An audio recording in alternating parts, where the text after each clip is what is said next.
O programa Gente em Destaque de hoje recebe a educadora e psicóloga Heloísa Turci. Ela está à frente de um dos colégios particulares mais conhecidos de Jacareí e vai falar um pouco sobre como se dá a diferença de ensino entre escolas públicas e as particulares. Como ela analisa o fenômeno dos rolezinhos em relação aos alunos que frequentam a instituição que ela comanda. Quais as diretrizes expostas pelos educadores nesse sentido? Heloísa Turci tem larga experiência no setor educacional e sabe lidar tanto com crianças como pré-adolescentes e adolescentes. Por conta disso, há 2 anos recebeu uma homenagem da Câmara Municipal e foi condecorada como Mulher Cidadã pelo hoje presidente da casa, o vereador Edinho Guedes. Nesta conversa, gravada nos estúdios da TV Câmara Jacareí, Heloísa vai contar um pouco sobre a sua trajetória e de como se interessou tanto pela educação.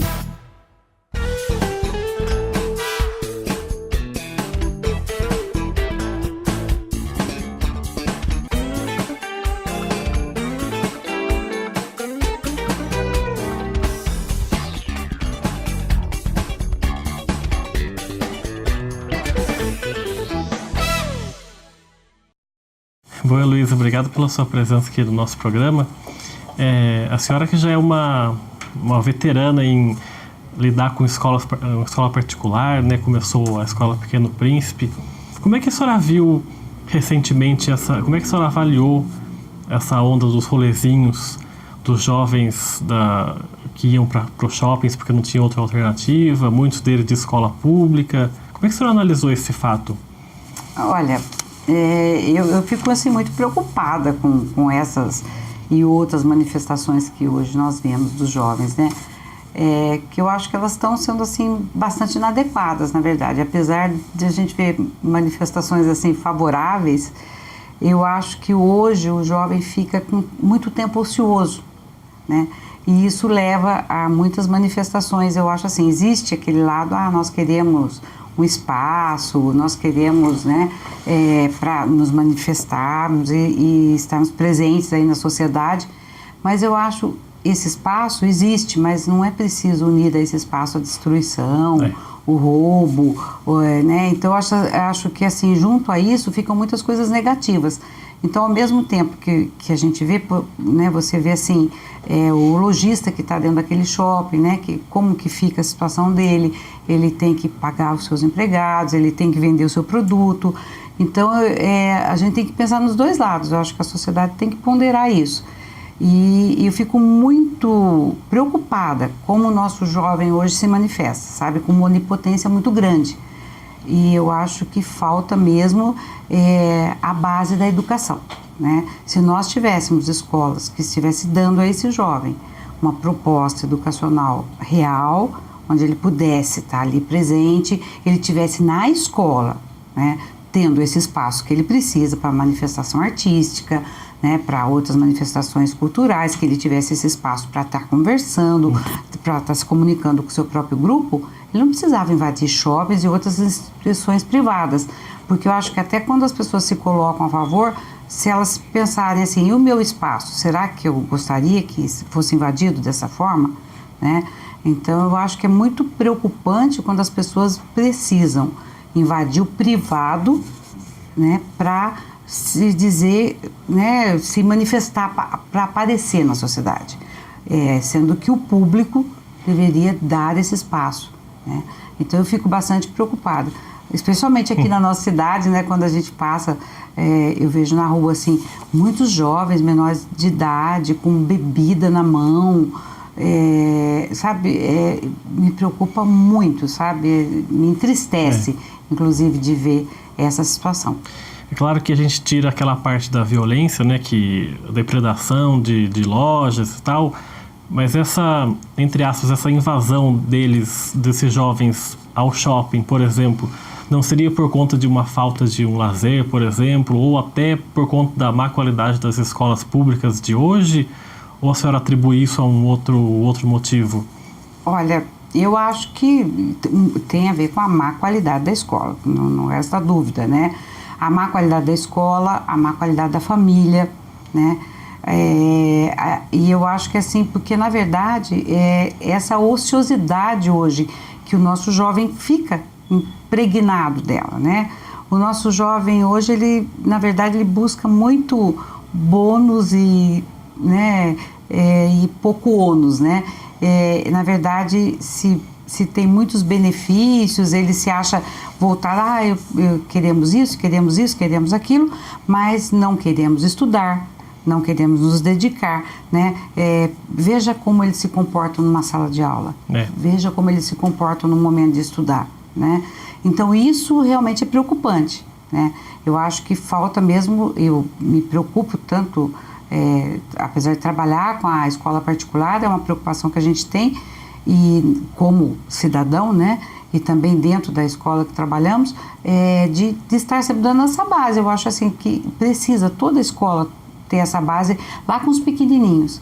Vamos cuidar dessa turminha que vem vindo, desses jovens, para que eles deem valor real a tudo que existe na sociedade, respeite o que existe na sociedade, porque é muito preocupante. Eu acho que vem mesmo da família, que está muito disfuncional, né? Com muitas dificuldades, a gente acaba, né? E todas essas formas de manifestação estão inadequadas, né?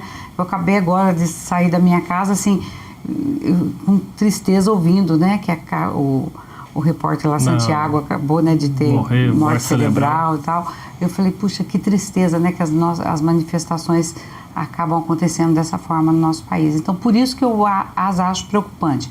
Acho que o jovem precisa, sim, de espaço, mas de espaços que levem a coisas, a momentos que eles tenham ganhos reais. E não simplesmente, porque a gente quer namorar, porque a gente quer, sabe? Eu acho que esse tipo de... Ele tem na comunidade, ele deve ter na sua rua, na sua família.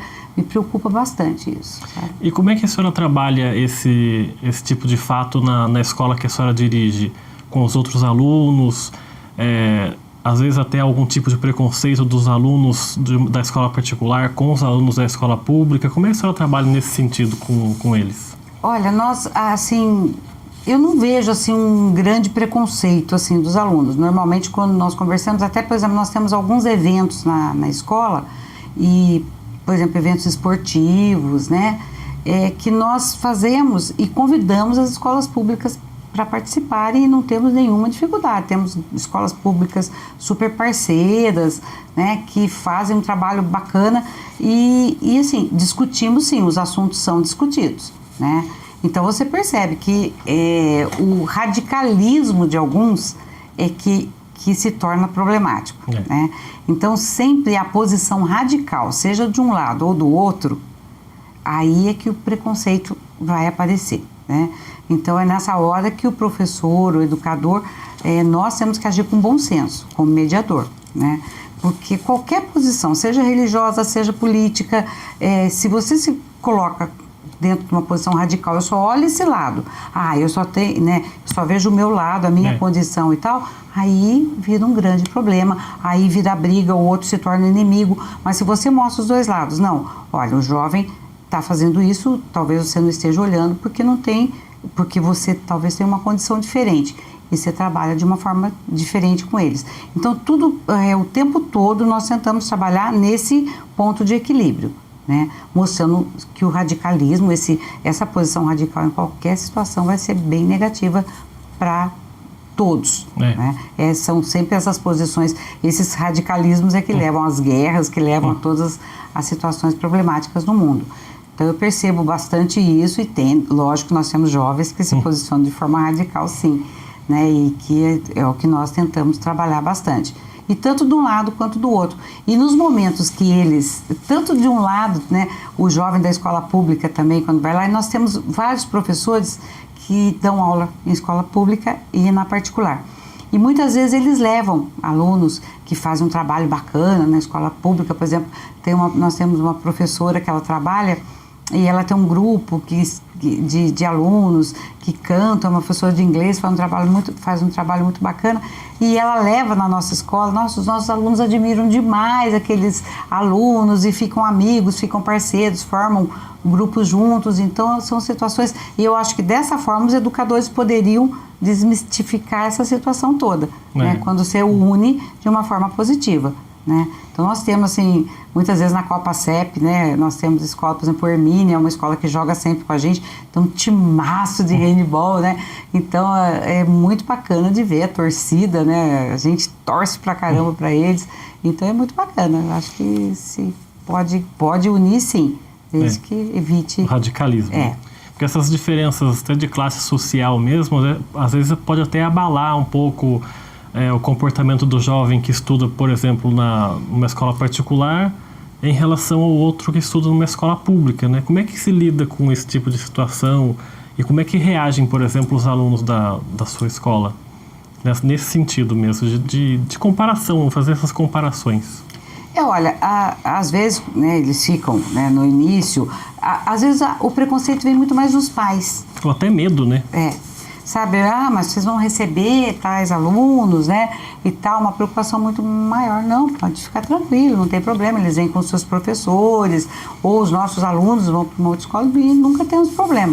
Existem, às vezes, problemas, por exemplo, quando eles saem à rua, estão com uniforme CEP, por exemplo, né, já aconteceu o caso de alunos serem assaltados, simplesmente por estarem com o uniforme do CEP, né, então acontecem esses constrangimentos também, né.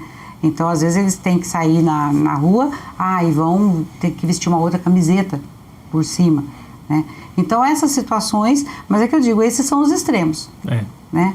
Esses são os extremos que nós não podemos admitir que eles nos levam a algum pensamento, que senão a gente perde a esperança, né?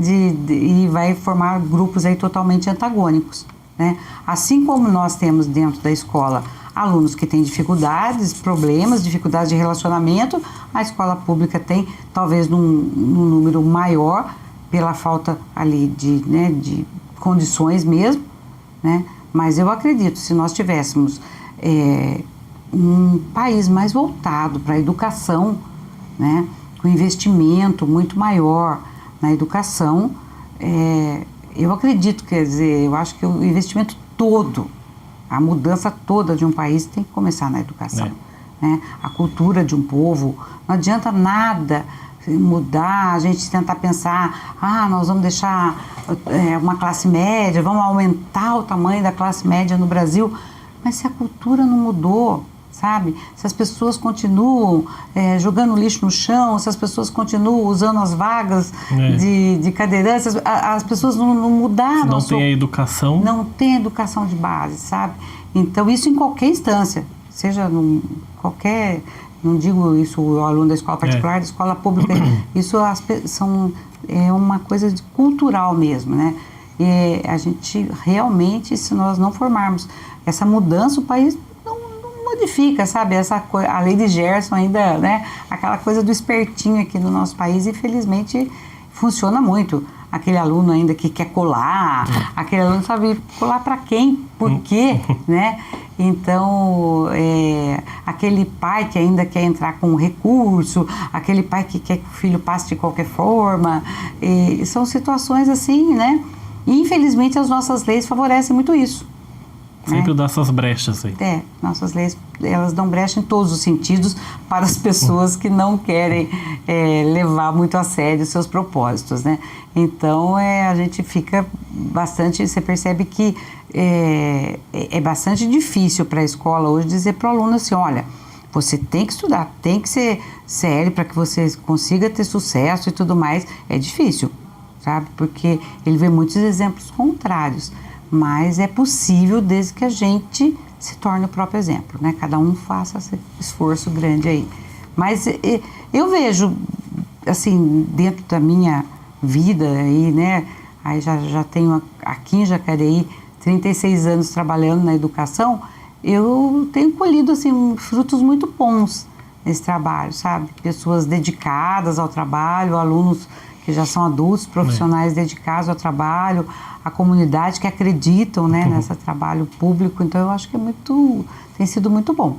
E as escolas públicas, tanto municipal, estadual, federal, até mais ou menos o início dos anos 80, metade dos anos 80, elas eram referência em ensino, em comportamento, em corpo docente. Por que elas se deterioraram tanto ao longo desses anos todos, na sua opinião? Por que aconteceu essa baixa de ensino nas escolas públicas? Olha, eu acredito, eu falo assim, eu sou cria da escola particular, né? Na minha época, quando eu comecei assim, a estudar, eu morava na roça e morava em fazenda. E aí tinha uma coisa assim muito comum, né? Nós somos em 4 filhos, são 2 mulheres e 2 homens. Então, os homens estudavam na escola pública e as mulheres iam para os colégios de freira, né? Então, eu toda a vida estudei em colégio de freira, em colégio particular. E era um pouquinho diferente, era aquela assim, né? Uma educação muito rígida e tudo mais. Mas meus irmãos estudavam na escola pública. E o que eu percebo, assim, o respeito era, assim, era até muito mais severo dentro, né, da escola pública, pelo que eu vi com os meus irmãos e tudo mais, né? E existia aquela coisa, sabe, o professor era o professor fulano de tal, existia um reconhecimento do professor e ele também tinha uma postura de muito respeito. Existia, eu acho que uma sociedade muito voltada para tudo isso, né? E depois eu acredito que com, assim, um número, é um lado positivo, mas que talvez tenha sido um pouco mais negativo também em algumas coisas, né? A situação foi aumentando o número de faculdades, foi aumentando, né, a proposta, principalmente as faculdades, né, dentro da área de educação, de pedagogia, e talvez não se houve controle de qualidade, nem no número de escolas, nem na formação e tudo mais. E isso também acabou levando, né, não se cuidou da educação, né? E aí, o que aconteceu? Ela foi degringolando mesmo, não se cuidou, foi desformando profissionais com bastante dificuldade e que também foram passando isso para os alunos. Eu acho, particularmente, né, que uma das coisas sérias é assim, o concurso público. Então, o fato das pessoas não poderem ser demitidas de forma alguma, né, a não ser que tivesse aí um erro gravíssimo. Eu acho que a partir do momento que você entra numa proposta, você tem segurança total, é muito difícil, a gente pensando em termos de carreira, de méritos, né? Então, eu acho que é muito difícil, né? Eu vejo assim, vamos dizer, no meu trabalho, é uma luta diária para a gente conquistar o trabalho, para a gente conquistar a posição e tudo mais, né? Agora, se você entra num trabalho onde você pode se acomodar um pouco mais, é natural do ser humano isso. Então, eu acredito que toda a forma como a nossa política geral, né, a nossa sociedade foi levando, né, e todo o psicologismo que aconteceu também, né? Então, todas as situações o mundo foi se abrindo, né? Todo o conhecimento, toda a parte tecnológica. Então, o conhecimento, todo mundo aprendeu mais sobre psicologia. Então, não se pode fazer isso, não se pode fazer aquilo e tal. E todos os conhecimentos foram se abrindo. Isso é bom num ponto, que eu digo, tudo tem seu lado bom e seu lado negativo. Aí o que as pessoas, as famílias começaram a ter uma interferência muito maior dentro de uma área que não era dela. Então é a mesma coisa, né, que hoje talvez esteja acontecendo com os médicos, né?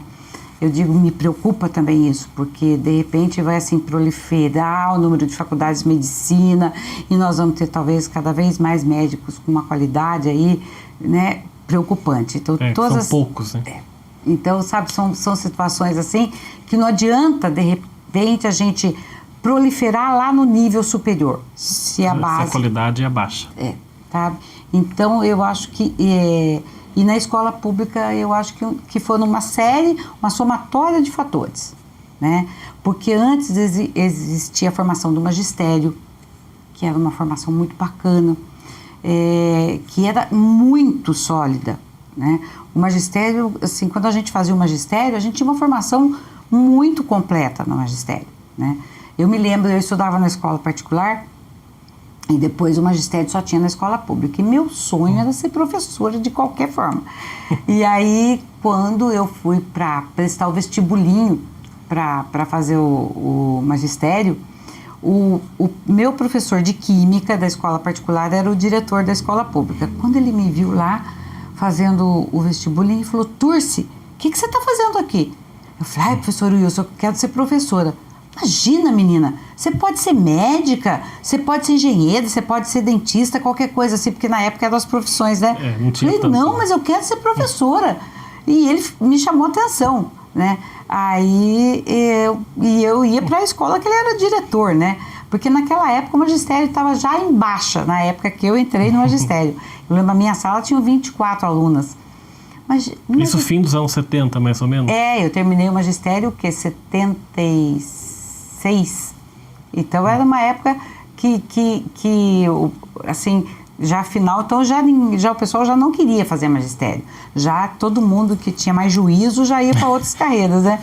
E aí já começou. E depois, eu não me lembro bem a época onde o magistério deixou de existir, mas que foi acho que uns 10 anos à frente, mas que foi assim, era um curso muito completo, onde a gente fazia a prática. Então você tinha a teoria, mas tinha a prática. Aí, depois do magistério, eu fiz psicologia. Eu fui fazer pedagogia mais tarde, porque eu sempre gostei muito da psicologia. Mas quando eu fiz o curso de pedagogia, eu senti muita falta disso, não existe a prática, né? E depois também nas outras áreas, por exemplo, história, matemática e tal, o professor ele aprende o conteúdo, mas ele não aprende a didática.